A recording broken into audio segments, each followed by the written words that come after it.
Hello, everyone. I am Nick Conger. I am press secretary here at the Environmental Protection Agency. And thank you for being here today as we introduce our new web resource, the power plants in neighboring communities. So we are very happy you've all joined today. To listen to this webinar in Spanish, please click the globe icon in the toolbar at the bottom of the screen and select Spanish. Muy buenos días. Para acceder a la presentación en español, deberá descargar la aplicación Zoom y unirse al seminario web usando la aplicación y no la versión en línea. Debe usar el audio de su computadora o su teléfono inteligente. No seleccione las opciones marcar o llamarme en su teléfono móvil. Instrucciones de la computadora. En los controles de la reunión o el seminario web, haga clic en interpretación en el globito y luego haga clic en español. Instrucciones para teléfonos inteligentes. En los controles de la reunión, toque los 3 puntitos. Luego, toque interpretación de idiomas. Y luego, toque el botón de alternancia silenciar audio original. Y luego, haga clic en finalizado. Muchas gracias. Thank you, Nick. Thank you. During the presentation, all attendees will be muted. We will take questions at the end of the webinar. To submit a question, please type a question using the Q&A function at the bottom of the screen, and please include your name and affiliation. And if you have any questions that we cannot get to today, please feel free to email them to press@epa.gov. We will be posting slides on our website after the presentation, and the webinar will be recorded. Now, as for our agenda, we have Joe Goffman, Acting Administrator of the Office of Air and Radiation, to join us for some opening remarks. Then Reed Harvey, Director of EPA's Clean Air Markets Division, will introduce the Power Plants and Neighboring Communities web resource. And then following Reed, Travis Johnson in our Clean Air Markets Division will walk us through the information available on the new webpage. And then we will move into the question and answer session. For those members of the press who are in attendance, please note that comments by Joe Goffman are indeed on the record, while comments by other OAR staff are on background. Once again, for anyone joining us late, please, if you'd like to join us in Spanish, please click the globe icon in the toolbar at the bottom of the screen and select Spanish. Nuevamente, para todos aquellos que se están conectando en estos momentos y desea escuchar en español, por favor, aplaste el globito en la parte de abajo de la pantalla y seleccione español. Thank you, Nick. Thank you. And now I'd like to introduce the Acting Assistant Administrator for the Office of Air and Radiation, Joseph Goffman, to give some opening remarks. Joe? Thank you very much, Nick. Thank you for the introduction and thank you for kicking us off.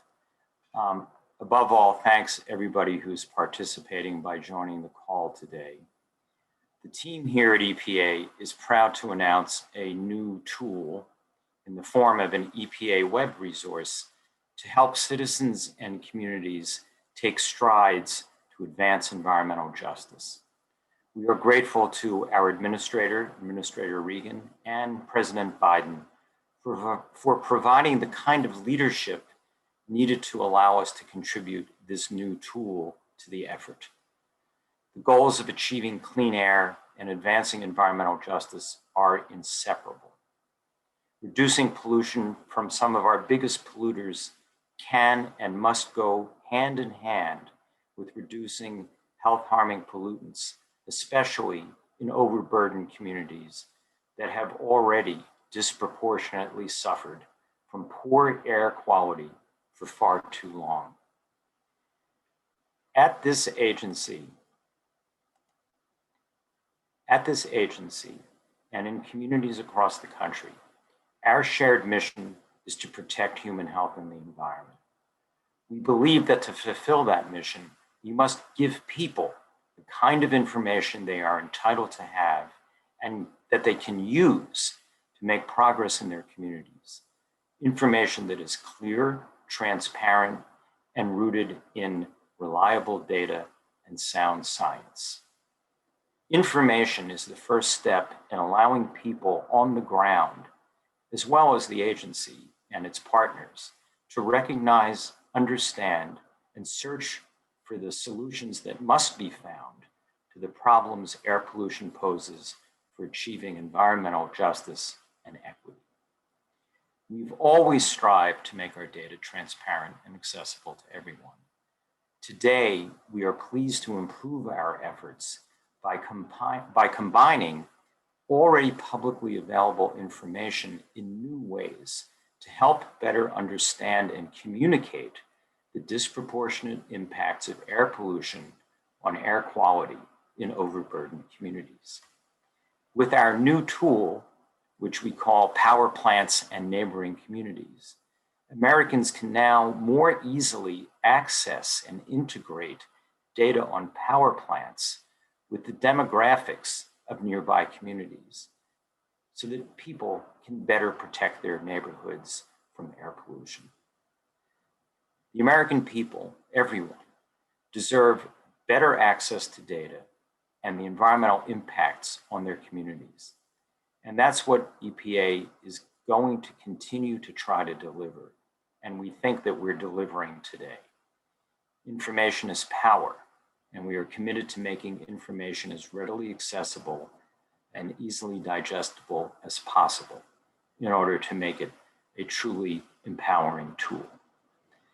Please check out this web resource and please work with us to make the best use of it to serve your needs and goals. Please use it and let us know what you think and how we can make it work better. There is a feature which is called simply Contact Us within the web tool that you can use to provide us feedback, suggestions, and help in enhancing this tool to make it more useful to everybody. We really do count on your input and welcome it. And we will keep working to improve the tool, just like we keep working to protect the environment and public health and to elevate environmental justice and the progress we need to make. We want Americans to have the tools and resources necessary to make informed judgments. And we want everyone to see themselves as part of the cleaner, healthier, safer future we are all trying to build together. And with that, I'll turn it over to Reed Harvey, who will give an overview of EPA's new Power Plants and Neighboring Communities web source. Thanks very much, everybody, again for participating, and over to you, Reed. Thanks, Joe, and thank you all for joining us today. We're proud and excited to have this new resource and to share it with you today. The Power Plants and Neighboring Communities web resource was created by combining power plant data that's collected by EPA and the Department of Energy's Information Administration with demographic data in EPA's EJ Screen tool. The resource is designed to continue informing discussions about environmental justice and power sector air pollution. So these interactive maps that Travis will show to you, the graphs, the supporting materials will provide information on air pollution emitted by fossil fuel fired power plants, combined with demographic information on communities within a 3-mile radius of each power plant. As you know, air pollution doesn't affect everyone equally. Achieving environmental justice will not happen without improving our understanding of the impacts of air pollution on communities, especially those already vulnerable and overburdened. The mapping tool and the associated data improves access to information on power plant emissions, and it can increase understanding of how the power sector affects the air quality and environmental health of surrounding communities. By highlighting which communities might be affected, and how the Power Plants and Neighboring Communities webpage provides state and local policymakers, community leaders, and interested individuals valuable information that can be used to help protect the most vulnerable among us. So I'd now like to hand the microphone to Travis Johnson, who led the development of this tool, and he'll walk you through the details. Hi, everybody. Thank you, Reed and Assistant Administrator Goffman, for the wonderful introduction, which really put our work into context with the overall goals of EPA and this administration. And thank you, everyone, for joining us this afternoon. I'm absolutely thrilled to see this level of interest in a new tool intended to help people explore the relationship between power plants and environmental justice. It's such an important topic and an urgent matter for all of us to work together to ensure that everyone, regardless of race, color, national origin, or income, receives equal protection from environmental harms and risks. I had the pleasure of working with a team of dedicated colleagues in the development of this web resource and mapping tool, and we are very, very excited to be showing it to you today. So during the next 25 minutes or so, I hope to identify the plants we include in the data, present the key demographics that we focus on, describe the methodology, demo the power plants and neighboring communities mapping tool, and show some additional information like summary graphs and power plant retirement information. And lastly, we'll try to answer your questions. So without further ado, let me jump to the presentation. As Joe mentioned, this resource was put together using publicly available data on community demographics and power plants. I'll be going over each of these data sets in more detail, but basically the power plant data covers plant characteristics, operating information, fuel use, emissions, and emission rates. And the community demographic data covers low-income population, people of color, population with less than high school education, linguistically isolated population, population under age 5, population over age 64, and demographic index, which is the average of low income and people of color populations. This map shows over 3,400 combustion power plants we included in this web resource. Basically any power plant that burns coal, gas, oil, or biomass and is connected to the grid and is located at a facility with at least 1 megawatt combined nameplate capacity. And of course, this covers all plants in all 50 states. The demographic data is from the US Census Bureau's American Community Survey 2014 through 2018 5-year summary file, which is based on 2018 census boundaries. However, EPA's EJ screen does a great job of packaging up the data and making it publicly available. So we were able to use EJ Screen's mapping tool to determine the key summary demographics for the communities within 3 miles of each power plant. EJ Screen is EPA's environmental justice mapping and screening tool that provides a nationally consistent data set and approach for combining environmental and demographic data. We selected 3 miles for the radius or buffer size as a starting point. While there may not be a right or wrong distance to use, and it certainly depends on the use case, the use of 3 miles is consistent with previous EJ analyses, including the EJ screening report done for the Clean Power Plan. We are currently evaluating the feasibility of providing additional data showing the same demographics for other buffer sizes, such as 1, 5, or 10 miles. Let's look at an example power plant and go through the methodology of determining the key demographics for the neighboring communities. Here's a plant located in Omaha, Nebraska. And if there is anybody from Omaha on the call today, which I hope there is, this may be of particular interest to you. First, we will look at the block group census data. Block groups are the smallest geographical unit for which the Census Bureau publishes sample data. Usually the population is between 600 and 3,000 people, and there are over 200,000 block groups in the US. The size can range from a few hundred square miles, like in the West, to a few city blocks, like in some urban areas. This map shows the block groups color-coded according to low-income population. The darker colors indicate higher low-income populations. Locations, at least at the 80th percentile, are shown in either yellow, orange, or red. These colors call attention to certain locations as a very simple way to communicate relative results and may highlight areas that may merit closer attention. This approach is consistent with EJ screen results. Here we zoom to see the 3-mile buffer around this plant, shown by the red circle. The block group population is represented by the blue dots. First, we determine which block groups fall entirely within the circle and which block groups fall partially within the circle. For the block groups partially within the circle, we determine how much of the block group population falls within the circle and then do a population weighted average of all the applicable block groups in order to find the demographics representing the average resident within the circle. In this example, I've highlighted the percentage of population that is considered low income for several of the included block groups.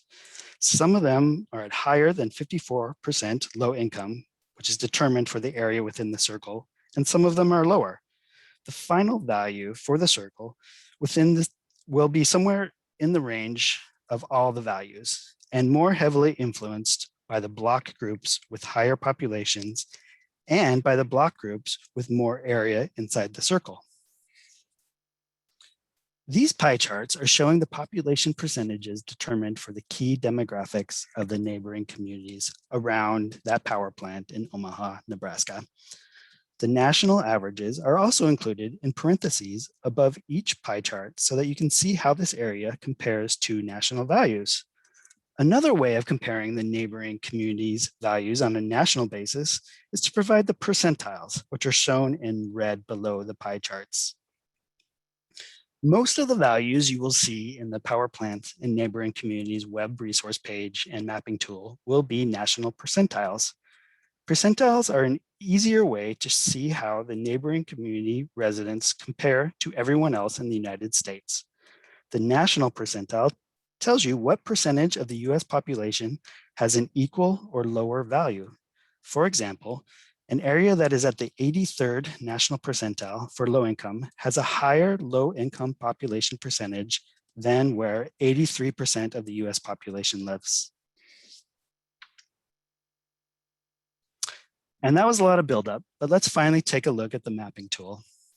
In the upcoming slides, I'll go over different parts of the mapping tool. This initial view displays the national percentile for the demographic index of the neighboring communities for each power plant. The demographic index is the average of the low-income population and people of color. In an executive order, these two populations were explicitly named as populations necessary to address in order to achieve environmental justice. It's a little hard to see with all the plants in the view, but the plants with neighboring communities in the higher percentiles, that is above 80, are identified with yellow, orange, and red markers, as shown in the legend on the right side of the screen. More information is available in the map by turning on different layers. For example, if you toggle this eye icon, then power plants are displayed with the size of the marker representing the annual 2019 NOx emissions. In addition to the emissions of nitrogen oxides, other layers will display emissions of carbon dioxide, sulfur dioxide, and fine particulate matter. Another layer shows tribal areas. We can pretty easily see which plants are located on or near tribal lands. You can also use the filters on the left side of the mapping tool to display plants based on fuel type, national percentiles of the key demographics and demographic index, plant nameplate capacity in megawatts, plant utilization, which is the percentage of generating capacity, and emissions. The number of plants which meet the selected criteria is displayed in the lower right corner. For example, when you filter to see only coal-fired power plants, which are located in areas where the low-income national percentile is at least 80, that will result in showing 23 plants on the map.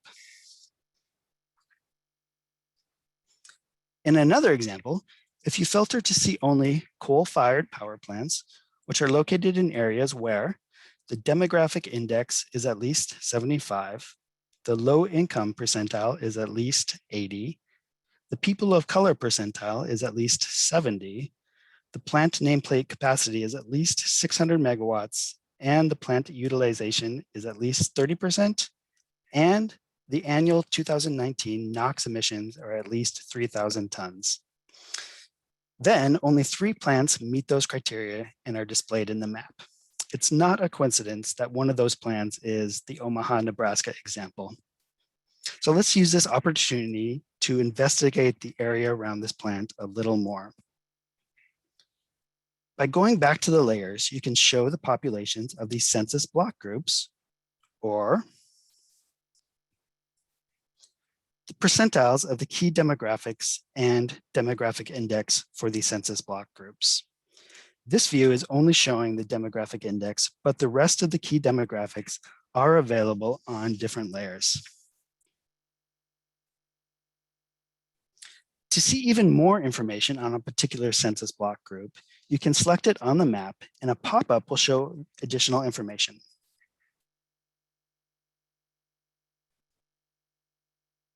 You can do the same for power plants. By clicking on a power plant marker, a pop-up displays a subset of the available plant data, including emissions, emission rates, and generation.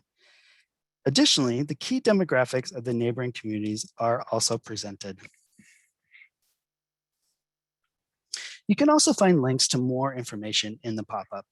The first of 4 links will point you to 2 power plant data sources, eGrid and the CAMD power sector data. eGrid is compiled from the EPA and the Energy Information Administration, EIA, and is primarily used to determine emissions associated with electricity use. It provides unit and plant level data on facility attributes, emissions, emission rates, operation, fuel use, ownership, and service areas. The latest annual available data is from 2019. The CAMD power sector emissions data supports compliance assessment with emission reduction programs and policy development. Unit level hourly emissions and operating data from larger plants, at least 25 megawatts, are available. The latest annual data is from 2020. Through the second link, you can also display the EJ screen report for each plant location. This report features the same key demographics that are presented in the mapping tool, along with additional information about EJ indexes, which are shown in the slide, and environmental indicators. A link to the CDC Environmental Health Report is also included in the pop-up. This report has information for either the county or state where the power plant is located. Graphics present data on asthma, ground level ozone and particulate matter concentrations, smoking, extreme heat, heart attacks, as shown in the slide, access to parks, and proximity to highways. The last link will direct you to EPA's Enforcement and Compliance Report, which includes information on plant level characteristics, enforcement and compliance history, environmental conditions, emissions, and community demographics. The last feature of the mapping tool that I would like to mention can be found in the upper right corner. Here, users can access more information about the mapping tool, provide feedback, share on social media, and download the entire data set. All the information you have seen today, plus a lot more data on power plants and from EJ Screen, is available in GIS or CSV downloads. You can access the mapping tool through the Power Plants and Neighboring Communities webpage. This page provides context, additional information about the data sources, and interactive summary graphs, which can help you interpret the data. For example, for each of the key demographics, this graph shows the number of neighboring communities that have at least 80th percentile values. You can also drill down into each of these key demographics to see the distribution of plants across the entire range of percentiles. Many large fossil fuel-fired power plants have announced upcoming retirement dates, and closing such a plant may have immediate and lasting effects on the surrounding communities. For this reason, we also present an interactive mapping tool you can use to explore future power plant retirements. The color of the marker indicates fuel type, coal is red and natural gas is blue. The color saturation level indicates projected retirement year, with the earlier years lighter in shade. And the marker size represents projected retirement capacity.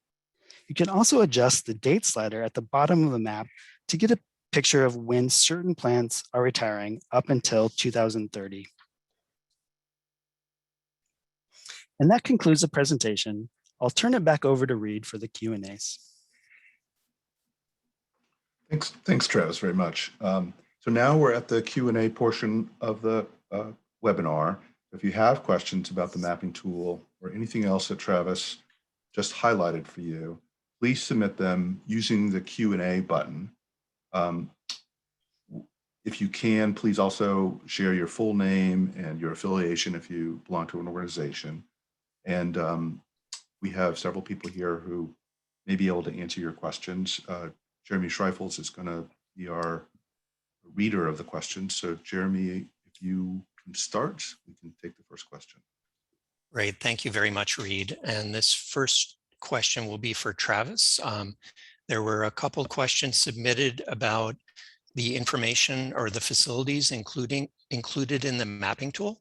So Travis, does the mapping tool include information about facilities that are not power plants? And can you repeat what facilities are included in the map? Sure. It's basically any facility that is grid connected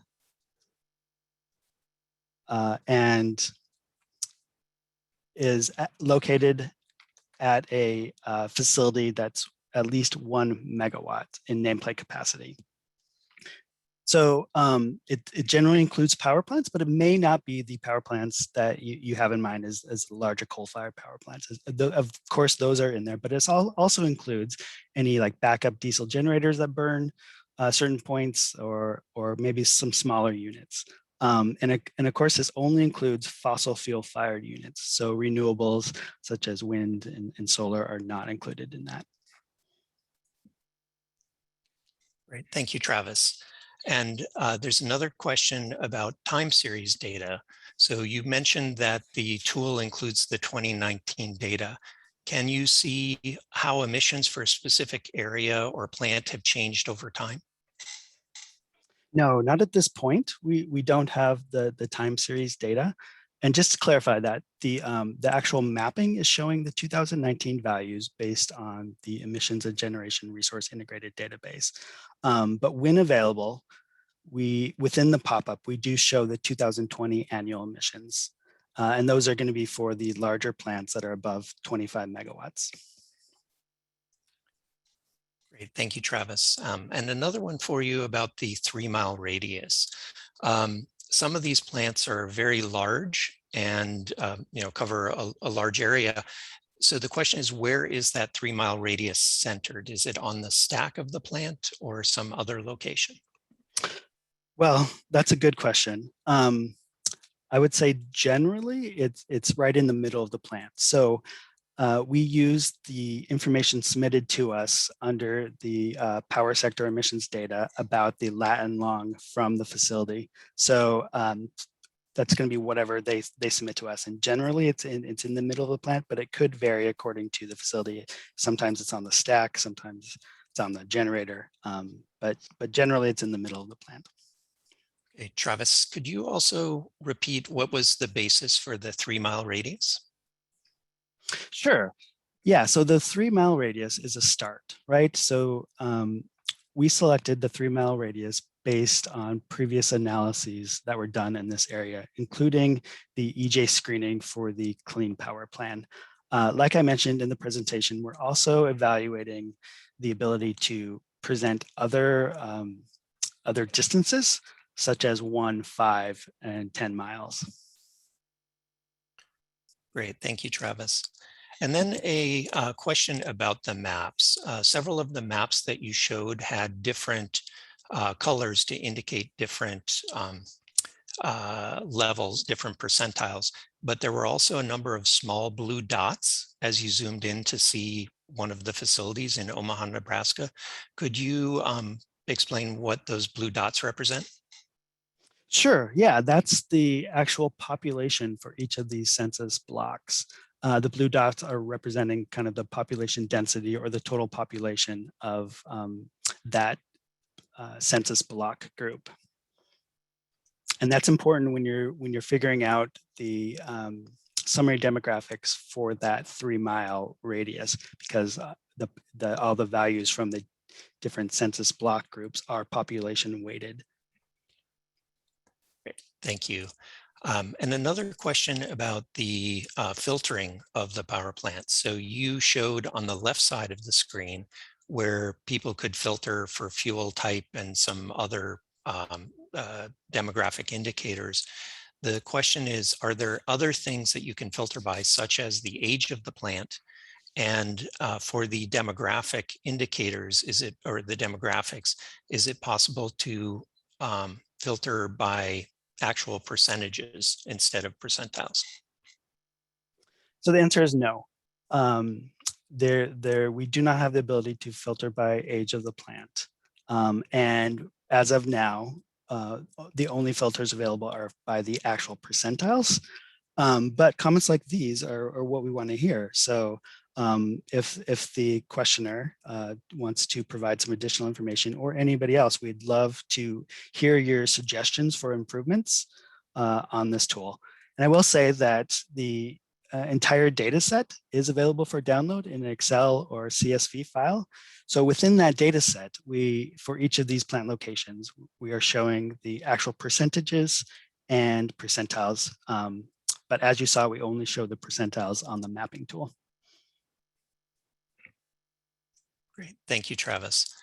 And a question about the data shown there. Does it consider actual exposure to emissions, considering that pollution can often travel long distances downwind, or is it only based on the proximity of neighborhoods to the plants?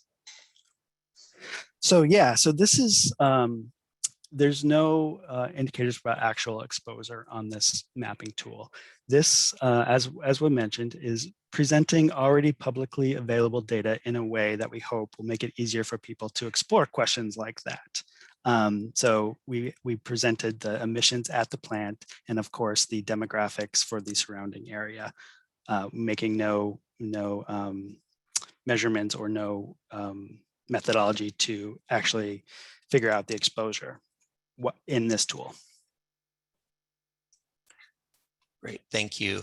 And another question about the fuel. So you had shown the ability to filter by fuels for the power plants, and also on the retirement map, it shows plants that are retired by their fuel type.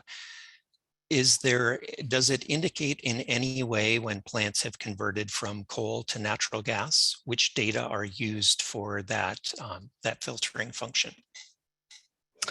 So sure, it's a good question. We all know many power plants recently are converting from coal to natural gas.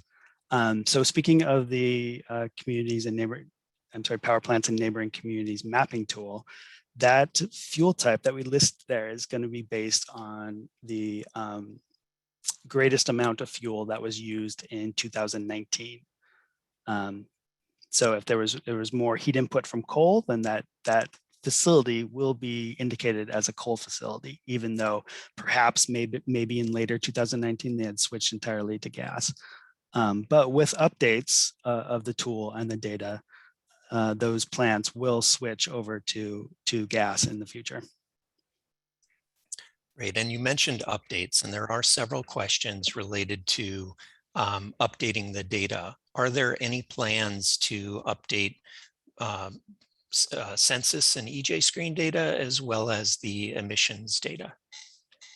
Absolutely. We expect this to be a living tool.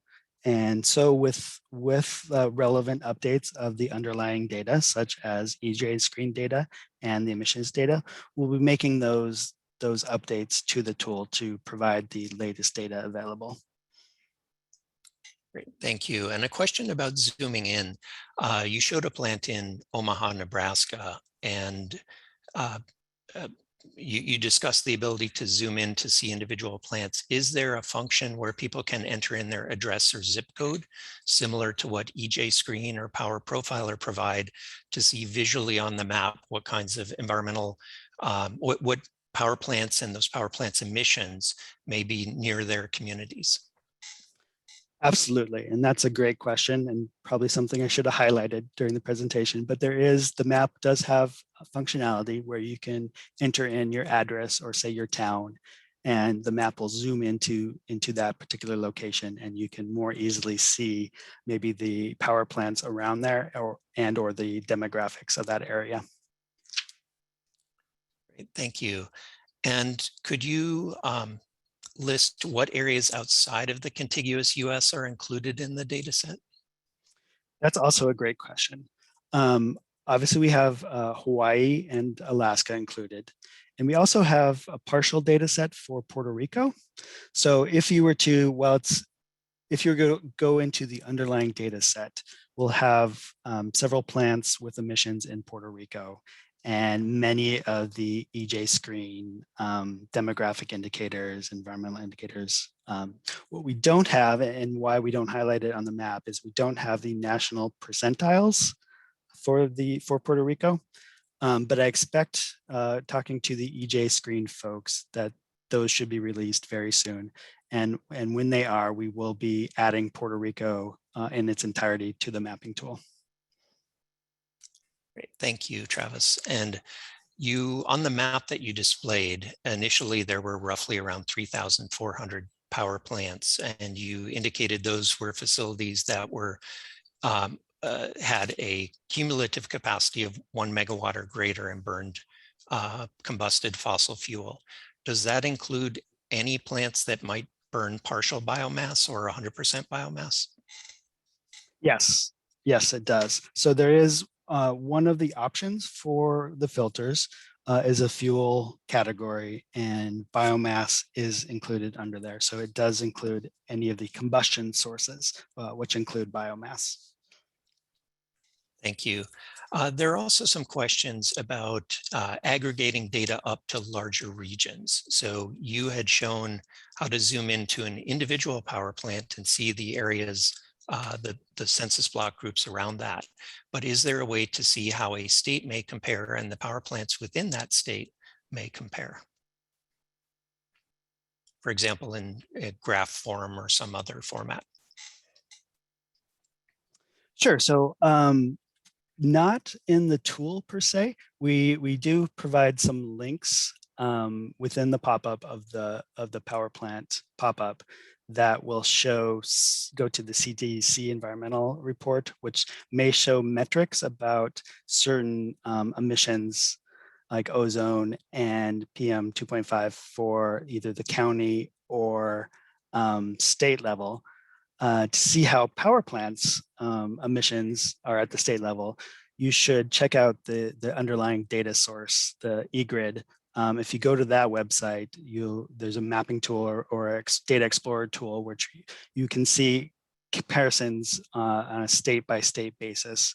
And again, that is the same data we're using within this power plant and neighboring communities tool.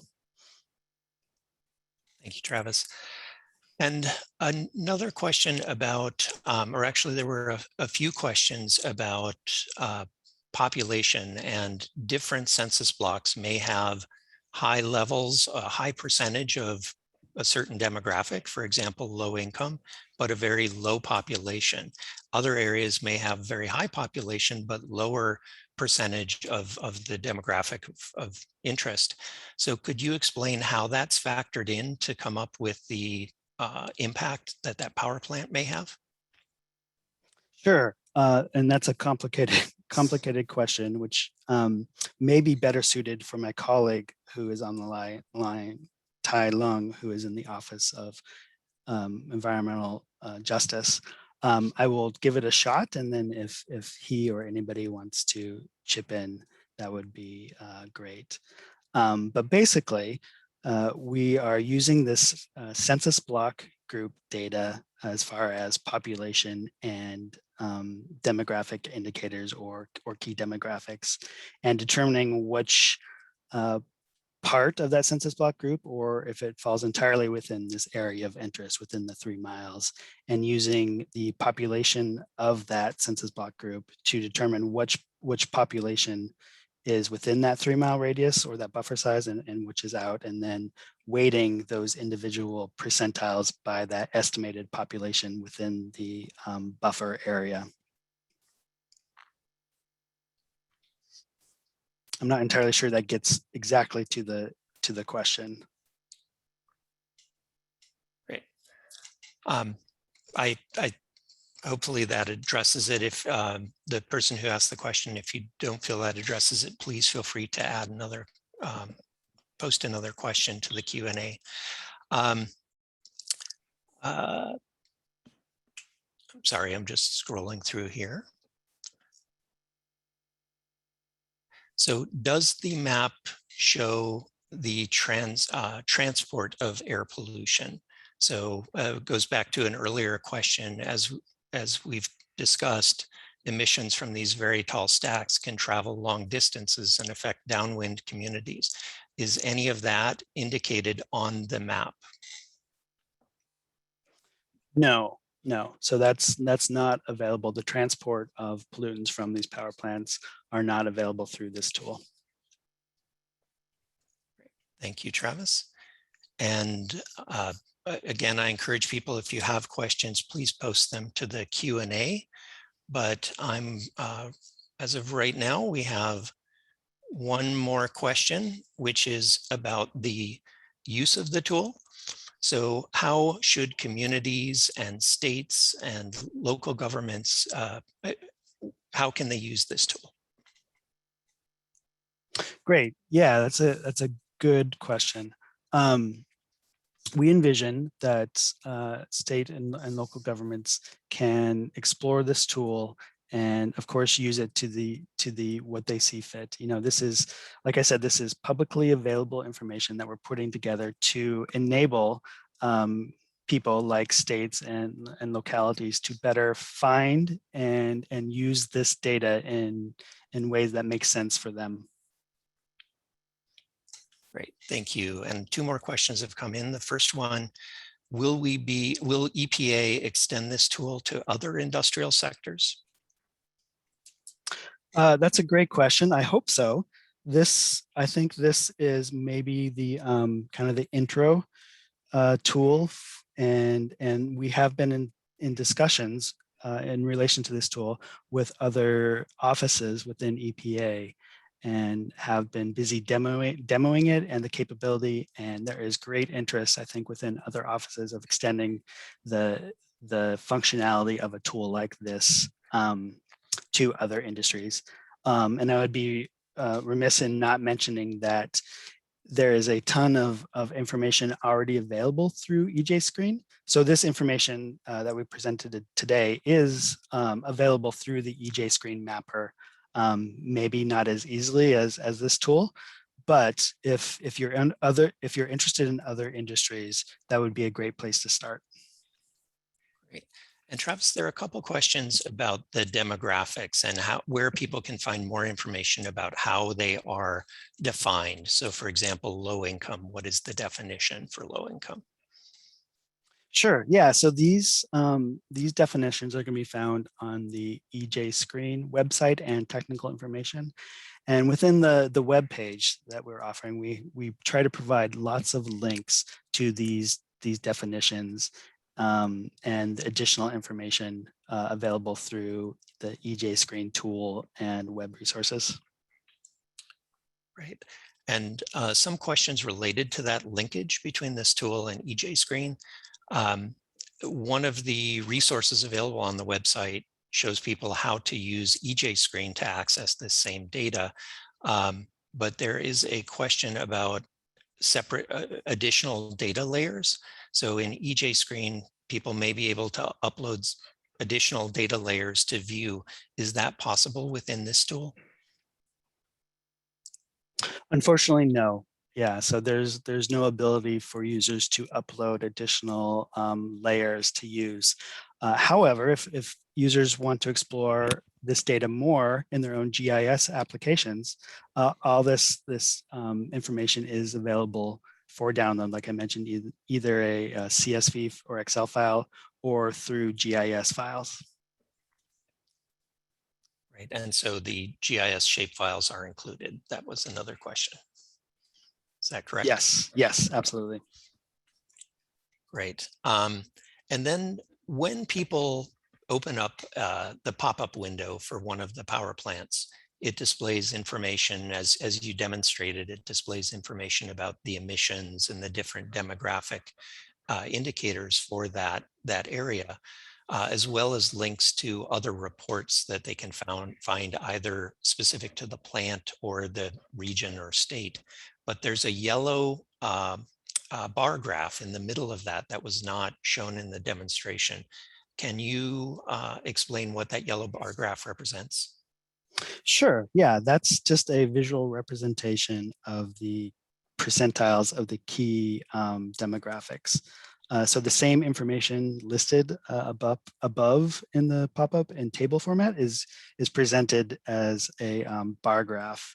So that's again going to be low income population, people of color, population with less than high school education, linguistically isolated population, population under age 5, and population over age 64.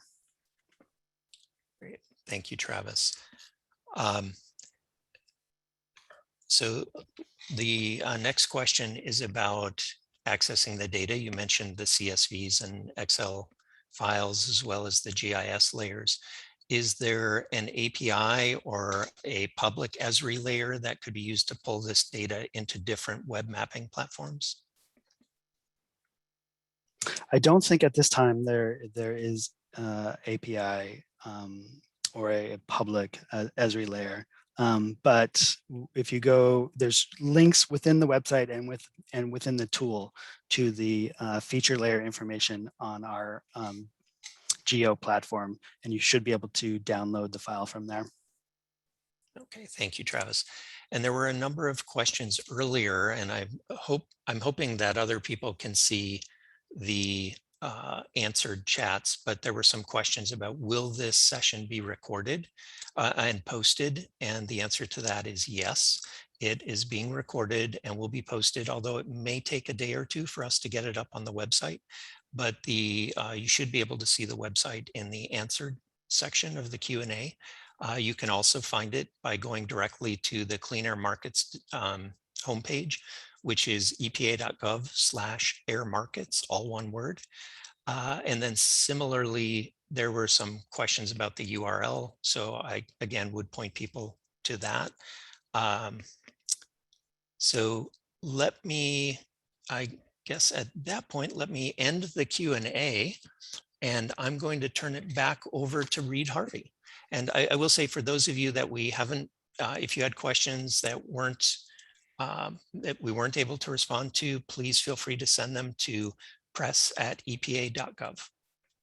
Reed? Thank you, Jeremy and Travis, for handling those questions. We had a ton of questions and they were great ones, but as Jeremy said, if you do have questions that we couldn't get to today, please do submit them to press@epa.gov and we'll try to get back to you as soon as possible. So with that, I'll close the webinar and thank you again for joining us today.